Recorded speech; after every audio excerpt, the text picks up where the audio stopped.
Hello friends, किकनर institute के YouTube channel पे मैं आदित्य पटेल आपका स्वागत करता हूं।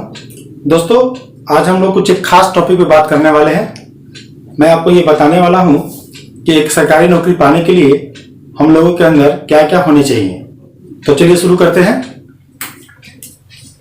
हम लोगों की नौकरी के लिए 3 चीजों का होना बहुत आवश्यक है। पहला तो लक, और जो दूसरा होगा लेबर, और जो तीसरा को कहते हैं हम लोग चांस।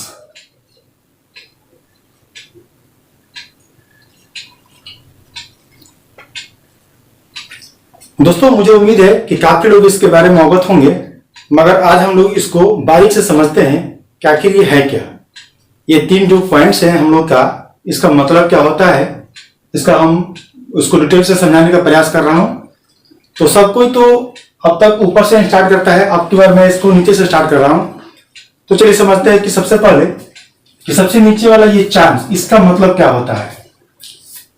चांस का मतलब वो होता है कि अगर आप कोई चीज के लिए, कोई कंपटीशन के लिए तैयार हो चुके हैं और तैयार होने के बावजूद भी कोई वैकेंसी ना रहे, तो तैयारी पे कोई मायने का नहीं रह जाता है। और अगर आप तैयार हैं और आपको नौकरी के फॉर्म भरने के मौके मिल रहे हो और एग्जाम देने के मौके मिल रहे हो, तो ये होगा आपका चांस, जो कि ये बिल्कुल आपके हाथ में नहीं है। ये तो हमारे देश के प्रधानमंत्री या राज्य के किसी भी राज्य के मुख्यमंत्री के हाथ में ही होता है। तो आज की जो समय चल रहा है, आज का जो दौर चल रहा है, तो हम ये कह सकते हैं कि हम लोगों के पास चांसों का भरमार पड़ा हुआ है, क्योंकि इतनी वैकेंसियां और इतनी बड़ी बड़ी वैकेंसियां, इतनी भारी संख्या में जो वैकेंसियां देखने को मिल रही है, ये शायद पहले कभी देखने को नहीं मिली थी। तो चांस का तो भरमार है, तो इसमें हम लोग लकी हैं, इसकी कोई कमी है नहीं।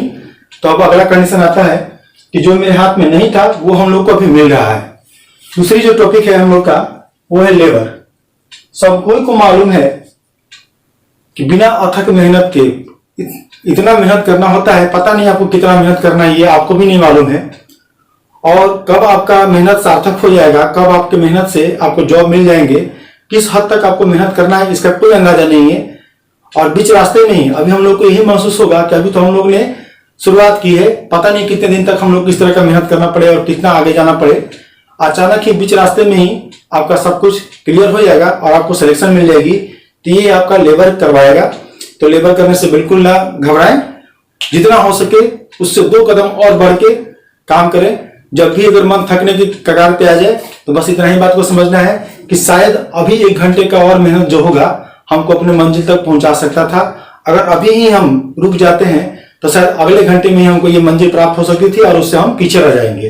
तो हमेशा अपने मेहनत के लिए नया ऊर्जा को उत्पन्न करने हैं, और किसी और को देख के, अपने हालात को देख के या किसी और कंडीशन को देख के, बाकी बच्चों को देख के ये दिमाग में रखना है कि बाकी लोग भी हमसे ज्यादा मेहनत कर रहे होंगे और हमको भी उनसे ज्यादा ही मेहनत करना है। और ये सब बातों को दिमाग में रख के 1 घंटा 2 घंटा हमेशा बढ़ाते रहे अपने पढ़ाई के समय को, और बहुत ज्यादा हद तक मेहनत करना है आपको।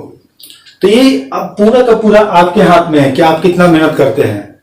जबकि हम इस पॉइंट के बारे में बात की, ये बिल्कुल आपके हाथ में नहीं है।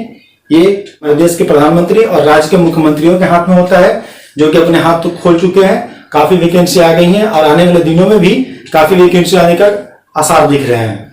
तो इसके बारे में हम लोग को ज्यादा परेशान नहीं रहने हैं, बस इसके बारे में बात करनी है कि लेबर की कंडीशन को क्या होगा। तो बस लेबर को ध्यान में ये रखिए कि लेबर बिल्कुल आपके हाथ में, इसमें कोई आपका साथ नहीं देने वाला है, सिर्फ आपको ही काम करने हैं। और आप अधिक से अधिक समय को बढ़ाएं और पढ़ाई को मन लगा के करते रहें। अब हम आते हैं अपने लास्ट टॉपिक, लक पे। ये काफी इंपॉर्टेंट टॉपिक है और इसी पे लोगों का धारणाएं अलग अलग होती हैं। काफी लोग इसको अलग तरीके से समझते हैं। कुछ लोग लक उसको कहते हैं कि सब कुछ हो रहा है, पीटी हो रहे हैं, मीन्स हो रहे हैं, मेरिट में रिजल्ट नहीं हो रहा है तो मैं अनलकी हूं। मगर मैं नहीं मानता कि ऐसे लोग अनलकी होते हैं। अनलकी हम उसको मानते हैं कि सब कुछ सही है, तैयारी भी बढ़िया है और मैं जाऊंगा एग्जाम में तो पक्का उसका रिजल्ट हासिल करके ही रहूंगा। और ऐसा कंडीशन रह रहा है, उसके बाद एग्जामिनेशन हॉल में पहुंचने के चंद सेकंड पहले मेरा एक्सीडेंट हो जाए और मैं हॉस्पिटल पहुंच जाऊं, तो उसको मैं अनलकी कहूंगा। वहां पे मेरा लक काम नहीं किया और वहां पे मेरा लक खराब रहेगा। लेकिन अभी कोई ये कहता है कि सब कुछ हो जा रहा है, मेरिट में नाम नहीं आने के कारण मेरा नौकरी नहीं हुआ, तो वो अनलकी नहीं है। उसके लेवल में, उसके मेहनत में कहीं ना कहीं कोई कमी है, उसको ठीक करे। अंततः एक न एक दिन उसके लक को साथ आना पड़ेगा, उसको भी जॉब में पहुंच ही जाएगा। तो ये सब बात को दिमाग में रख के चलना है कि लक के बारे में और क्या क्या डेफिनेशन होते हैं। अब रहा बात कि आपका लक कैसे ठीक रहेगा।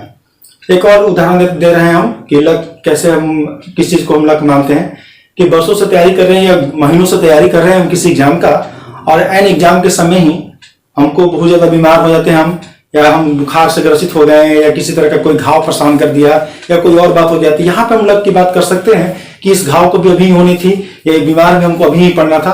तो यहाँ पे आपका लक फैक्टर बिल्कुल काम कर रहा है, यहाँ पे आपका लक साथ नहीं दे रहा है।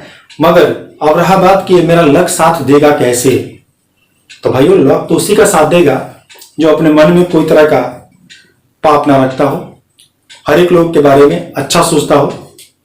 जैसे कि मैं हर कोई के ध्यान में रखते हुए आज एक पहल को स्टार्ट किया है हमने। हम ये इस पहल के जरिए, जो ऑनलाइन क्लास चल रहे हैं, इस पहल के जरिए गरीब से गरीब बच्चों को, ऐसे बच्चों को जो एक शहर में आके यहाँ का किराया अफोर्ड ना कर पाए, बड़े बड़े इंस्टीट्यूटों का जो फी होते हैं वो अफोर्ड ना कर पाए, उन लोगों को पढ़ाने का बीड़ा उठाया है। और मैं कोशिश करूंगा कि इस क्लास को निरंतर चलाते रहूं, और तब तक चलाते रहूं जब तक कि कुछ लोगों का भला ना हो जाए। तो मैं तो अपने स्तर से प्रयास कर रहा हूं, और यही प्रयास के कारण मेरा लक भी साथ आएगा। हमको बस इतना ही लगता है कि अगर आप कुछ अच्छा करोगे तो आपके साथ भी कुछ अच्छा ही होगा, और इसी फॉर्मूले पे मैं इस काम को कर रहा हूं। तो अपना लक भी हम लोग के साथ ही है। अगर हम लोग चाहें तो अपने लक को बेहतर बना सकते हैं, और वो आपका कर्म होगा। तो कर्म को भी हम लोग को ढंग का रखना है।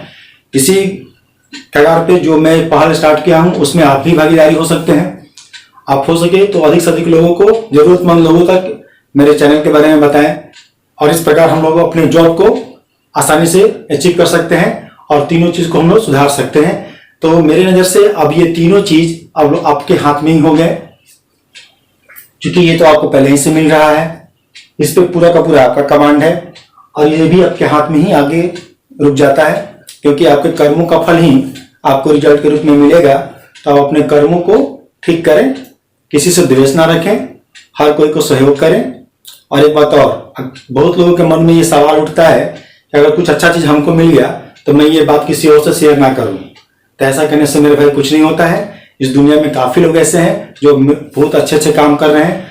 अगर आप उससे अगर इस बात को, अच्छे बात को छुपा लीजिएगा तो उसके पास भी कुछ ऐसे पहलू होंगे जो काफी अच्छे होंगे, और वो आपसे नहीं बताएगा। अगर आप उसके लिए कुछ अच्छा सोचते हैं तो वो भी आपके लिए कुछ अच्छा ही सोचेगा। इसलिए ये प्रयास करें कि अधिक से अधिक लोगों को इसके बारे में बताएं, और उनको भी फायदा पहुंचाएं, जिससे कि आपका भी भला होगा। तो ये अपने भला के लिए काम करें, लेकिन बिल्कुल करें, इसमें कुछ मेरा भी भला हो जाएगा। जो आप लोग का, मेरा जो मेहनत करने का जो फल है, मैं इतना मेहनत प्रयास कर रहा हूं, और उसमें मैं भी चाहूंगा कि आप लोग हमें भी सहयोग करें। और आपका सहयोग बस इतना ही होगा कि काफी से काफी लोगों को जोड़े और उनको सब्सक्राइब करने के लिए बताएं। Thank you.